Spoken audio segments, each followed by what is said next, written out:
Hi, and welcome back to the channel. Today, we will be recapping a 2005 science fiction/thriller film called The Island. After the planet has been left uninhabitable, a colony of survivors live in an underground bunker hoping to be sent to the last safe haven on Earth known as The Island. Intrigued? Well, before we start, make sure you help us out by smashing that like button and subscribing to our channel for more awesome videos like this. Now, let's get into it. The film starts with Lincoln waking up from a dream in which he envisions himself arriving at the so-called island via a boat. Lincoln lives in a world where most of the planet has become uninhabitable due to extensive contamination. The residents live in a remote colony where they must adhere to a strict diet and fitness regimen on a daily basis in order to stay healthy. They must live in a very restricted atmosphere, and each of them dream to live on a beautiful island, but are told that they can only go there if they win the weekly lottery. He awakens from his trance, unsure of his surroundings and who he is. Lincoln's daily health is monitored by evaluating equipment. He changes into a white suit, socks, and sneakers, and walks out of the room to greet his neighbors. He is hailed by the inhabitants, who are all dressed in the same clothing. Upon entering the elevator, they are informed through the hologram the winner of the latest lottery. Starkweather appears on the elevator screen, where he expresses his delight and gratitude for being chosen as the winner so quickly, given that he had only been in the colony for 6 months. A boy in the same lift, named Gandu, pounds the wall out of frustration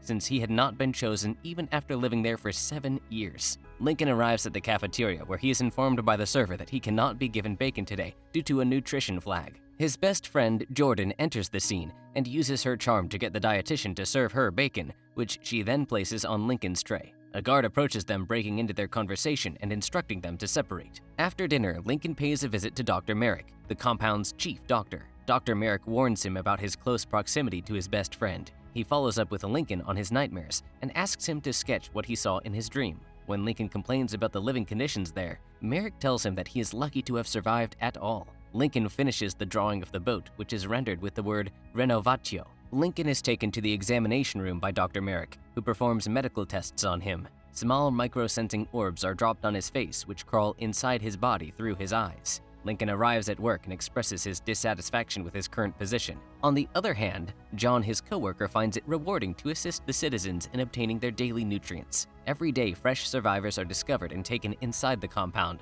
where they are decontaminated. Gandu points out a new citizen in the compound. When Ligma, a pregnant woman, collapses, the atmosphere changes. She understands she's in labor and expresses her joy at the prospect of starting a new life on the island with her child. Lincoln uses the uproar to his advantage and reports that his workstation has malfunctioned. He makes his way to his friend James McCord, passing through Sector 6, which is a contaminated area. James is aware that Lincoln used the workstation breakdown as an excuse to meet him, but lets him stay as he is quite fond of him. He takes him to his private workplace where he offers a strange beverage that Lincoln had never seen before. The radio blares out loud announcing that James is needed at the product extraction center immediately. The scene transitions to James, who is making his way there. A plastic pod filled with fluid and a humanoid life form is being moved into position by the workers there. A scientist arrives to see how the man who has just been extracted from the pod is doing. He labels it a fine product and attaches a tag to the man's wrist, which is subsequently covered with a bracelet. In another sector, more pods containing human bodies are being fed nutrients through the nutrient lines. Lincoln heads back to his room. Later that night, Lincoln tells Jordan that he is suspicious of the facility and thinks the leaders are lying to them. The walls in the social center light up, announcing the winners of the lottery. Jordan emerges as the winner and is delighted to go to the island. On the other hand, Lincoln is faced with sadness as his only friend will leave the compound to start a new life without him. He bids her farewell with a brave face. Back in his room, he dreams of nightmares again before waking up. He sneaks his way through security and takes a bug he had caught earlier to Sector 6 to set him free. He follows the bug, which leads him to a restricted area. He witnesses the delivery of Ligma and how she is injected with an unknown substance that leads to her death. Ligma is then covered with a body bag, while her baby is taken by the nurse to be handed over to a couple where the woman looks exactly like her. Starkweather's liver is being prepared to be extracted in another room, but he awakens before the surgeon can make the cut. He tries to flee but is eventually apprehended by harpoon-wielding guards. Lincoln witnesses all of this terrified and rushes back to Sector 6. He runs to his best friend to inform her that her life's in danger. They both manage to escape the facility together, but not before witnessing hundreds of human remains in pods strewn around Sector 6. Back inside the facility,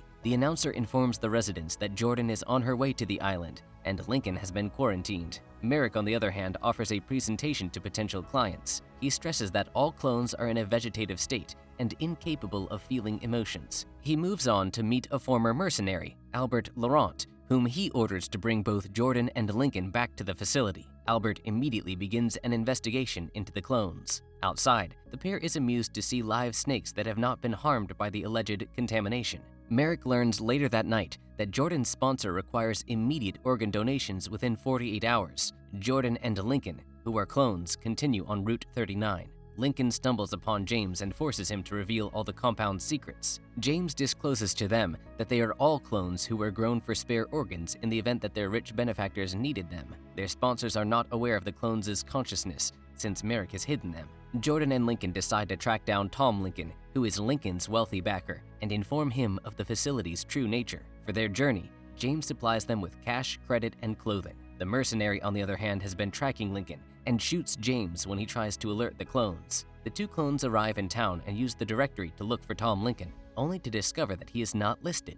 They are directed to a video conversation where a small kid informs them that his mother is in the hospital. Before they could ask any questions, Albert and his gang arrive. The police manage to get there first and lock them up because they think they are responsible for the murder of James. Lincoln inquires about Tom Lincoln's personal information in order to learn where he resides. Merrick, on the other hand, requests that Albert bring the clones back by any means necessary without putting the facility in legal danger. During the clash between Albert's armored van and the police car, Lincoln and Jordan manage to get out of the situation and arrive at Tom Lincoln's house. Merrick injects Gandu with a lethal substance back at the facility to prevent him from spreading stories about the compound. Upon finding intruders in his place, Tom strikes Lincoln with a golf club, but is surprised when he finds himself looking at his exact replica. He helps them remove their bracelets and tells them that he has liver cirrhosis, which will kill him in 2 years unless he gets a replacement liver. Lincoln tries to convince Tom to spread the story about the facility to the media and let the world know the truth, but Tom has other plans. He secretly informs Merrick about the duo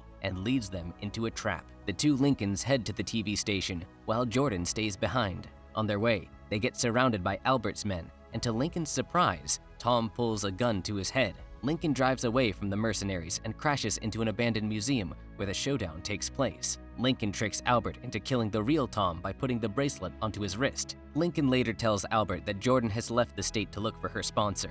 Back at the facility, Merrick decides to get rid of any clones that are prone to misbehaving. He then calls Lincoln and invites him to the Institute for a rescan. Lincoln and Jordan plan to leave on Tom's boat, but only after freeing the clones from the facility. As Lincoln prepares to head back, Jordan purposely gets caught by Albert's men and gets taken back to the facility. Lincoln meets up with a public relations officer at the facility, Charles Whitman, who he knocks down with a gun before he goes on his way to help the clones escape. Meanwhile, Jordan, who has been taken to the operating room for the removal of her organs, shoots the security guard and lets herself out. Both meet at the elevator.